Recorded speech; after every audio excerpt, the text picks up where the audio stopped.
달발골 혹은 월명동이라 불리는 이곳. 정명석 총재의 생가가 있는 마을이다.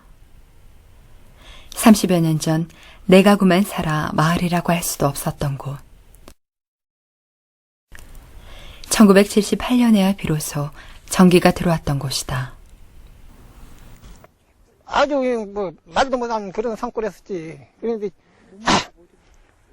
먹고 못 먹는 건 굶는 때가 반년을 넘었지 그때 사실은.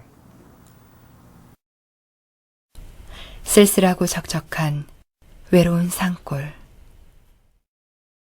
매 끼니 걱정으로 꼬박 하루를 바쳐야 했던 환경 속에서 그는 어린 시절을 보냈다.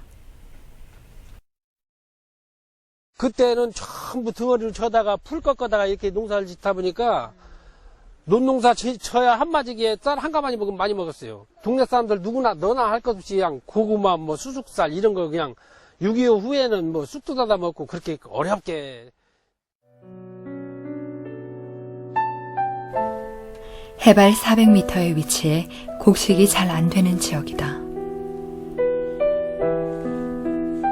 다른 집과는 달리 농사질 논도 없었던 집안 환경 때문에 감자, 옥수수가 주식이었고 그것조차 없을 때는 칡뿌리와 풀을 삶아 먹었다.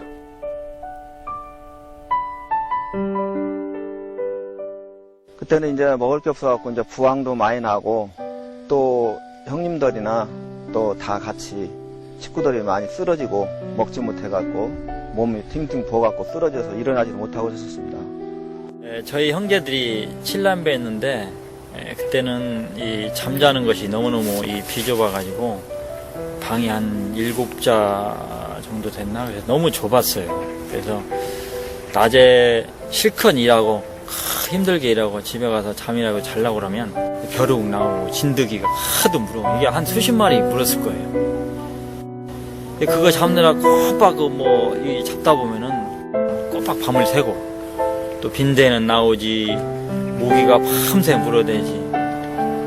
잠을 제대로 잘 수가 없어서 우리 형제들이 이런 지옥을 빠져나가는 게 그냥 천국이다. 이게 서로 모여. 의식주 문제를 해결하기 위해 하루 종일 일을 해대야 했던 시절이었다. 허리가 끊어져라 한나절 일을 하고 나서 맞는 점심 식사는 보리밥 한 그릇에 고추와 된장이 고작이었다. 매일매일 끼니를 때우기 위해 연명한 삶. 심령의 공고가 왔다. 환경의 문제, 산골짜기에 적적하고 쓸쓸하고 외로운 산골짜기, 그런 문제에 부딪혀서 왜 여기서 살려야 되나. 운명으로만 받아들이기엔 가혹한 현실. 이런 현실은 그에게 삶에 대한 근본적인 질문을 던지게 했다. 인생은 왜 이렇게 살아야 하는가? 나의 삶은 예정된 것일까? 왜 하나님은 인생의 빈부귀천을 만들어 놓았나? 사람들을 만나 묻기도 하고 성만리에 있는 교회도 다니면서 문제를 풀고자 했지만 쉽게 답을 찾을 순 없었다. 형님은 그때 당시 기도를 했었어요, 기도. 근데 이제 다른 사람들하고 이제 생각이 좀 달랐던 것 같았습니다. 그러면서 이제 하나님을 찾고, 근데 그 추위에 캄캄한 밤에 아무것도 안 보이는데 불도 없이 그 길도 다 꽁꽁 얼어붙고 눈이 쌓이고 했는데 어떻게 그때 다녔는지 저는 지금 생각해도 좀 이해가 좀 안 갈 정도로 어떻게 그렇게 했는지.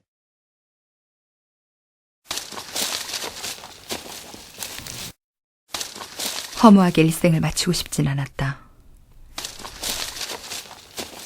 어떻게 하면 이 고달픈 삶을 벗어날 수 있을까? 잠을 줄여가며 성경을 읽었고 그 속에서 답을 찾고자 애썼다. 하나님을 기다렸던 유대인들에게 예수님이 나타나셨듯 매일매일 자신의 삶을 구해줄 구원주가 오기를 기다렸다.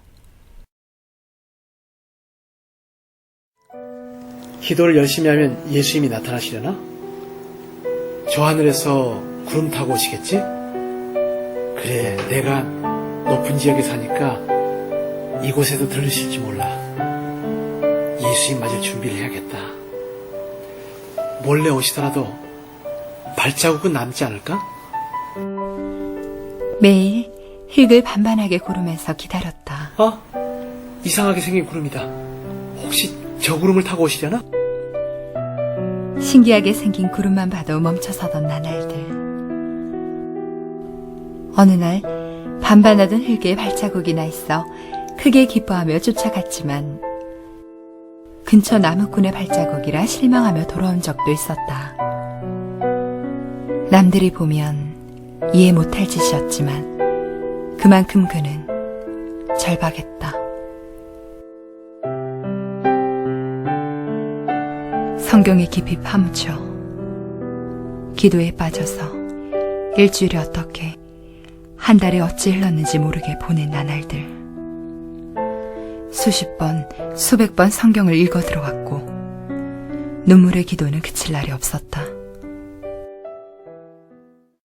자나 깨나 이럴 데서 앉으나 쓰나 가나 오나 성령님이 그렇게 생고 발잡고 이때는 뭐 외고 댕겨 글을. 아니 너무 신앙생활로 우리가 지금 제가 얘기한 거는 나 같은 사람은 설미쳐가지고 자식들이 복을 못 받고 내가 복을 못 받는데 기도를 많이 해가지고 그 자식들이 다 복을 받은 거 아니여.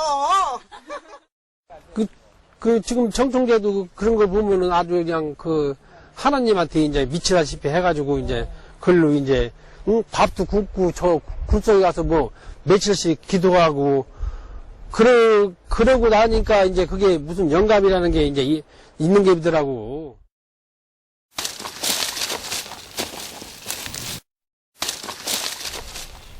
찾는 자가 얻는 법이었다. 정성이 효과가 있었는지 문제 해결에 실마리가 보이기 시작했다.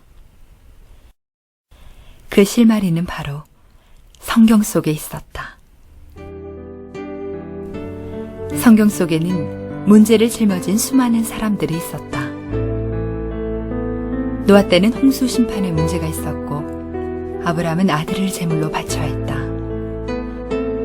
그리고 요셉은 형제에게 버림을 받고 이웃나라에 팔려가게 되었다. 이 중심인물들은 하나같이 많은 문제를 안고 있었고 이런 어려운 상황 속에서도 이들은 더욱 하나님을 가까이 했다.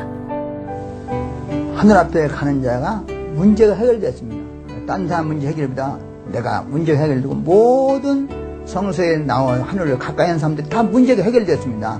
진정으로 하나님을 인정하는 입장에서 살 때 문제가 해결됐다니까. 수고하고 무거운 짐의 인생의 고통이, 인생의 멍해가 해결됐습니다. 전설이 주인이 됐습니다. 문제를 안고 사는 수많은 사람들.